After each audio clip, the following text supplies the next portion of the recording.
So our seventh pillar, that seventh component of building a great culture, is communication. Because we could have the best people, but if we're not communicating on a daily basis and really, making people feel connected to our overall vision, then, it's going to be almost impossible for them to reach their potential. It's going to be almost impossible to expect them to meet those standards of performance on a daily basis. I mean, everybody loves this whole concept of automation and kind of, just handing things off and never having to worry about them again. But I would tell you in most cases, that's kind of a fantasy, right?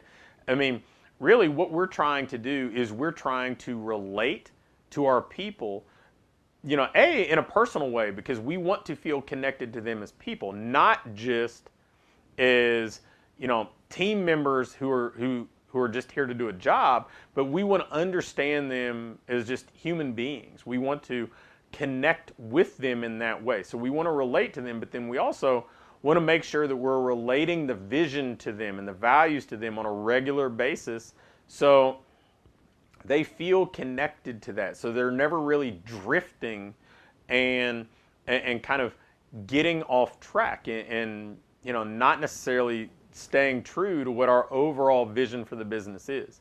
And then the second thing when it comes to communication is we just want to reinforce things, right?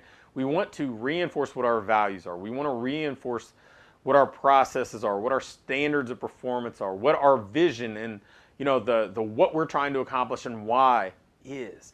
We want this to be something that's there with them all the time, so that so that the things that they're doing on a daily basis become habit, and they're not having to continually be reminded of them, because it's just part of what they do. But how do we do that? Well, we reinforce it constantly. And then we want to reinforce, the positive behavior. We want to catch people doing things right. And that kind of gets into my third kind of component of this communication, and it's recognizing, right?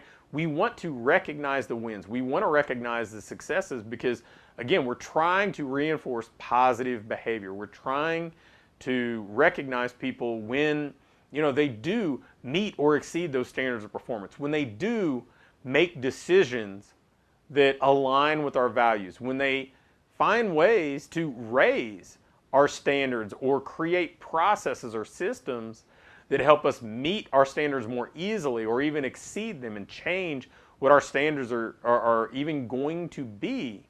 So there's this kind of daily communication that has to happen, not just that communication with you and the team, but that connection with them, either with one another or with the clients. We have to reinforce this because otherwise we're treating this like it's a machine, and it's not. It's a living, breathing thing because it's really just populated by living, breathing people.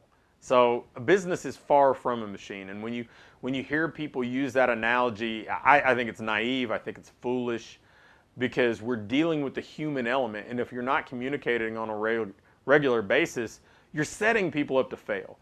The people that tell me they don't have time for a staff meeting are essentially saying, I don't have time to be successful. I am unwilling to make time to communicate the vision with people. I'm unwilling to make time to connect with people on a personal level and to set them up to succeed as it relates to their standards of performance. So communication is kind of the lifeblood of all of this, because there's no way for you to bring out the best in any of the other 6 pillars without great communication. There's no way a leader can lead from the front and convey their message without communicating. There's no way that the vision is going to be understood and embraced and decisions are going to be made with that as kind of our North Star on a daily basis if there's not great communication. There's no way that we're going to consistently make great decisions using our values as our filter if we're not communicating. There's no way that somebody is going to consistently achieve, or even exceed a standard performance if we're not communicating and giving them feedback and giving them, some constructive insight on how to be better and what they're doing well. There's no way that somebody's going to learn a process and embrace it and be great at it and potentially improve on it if we're not communicating.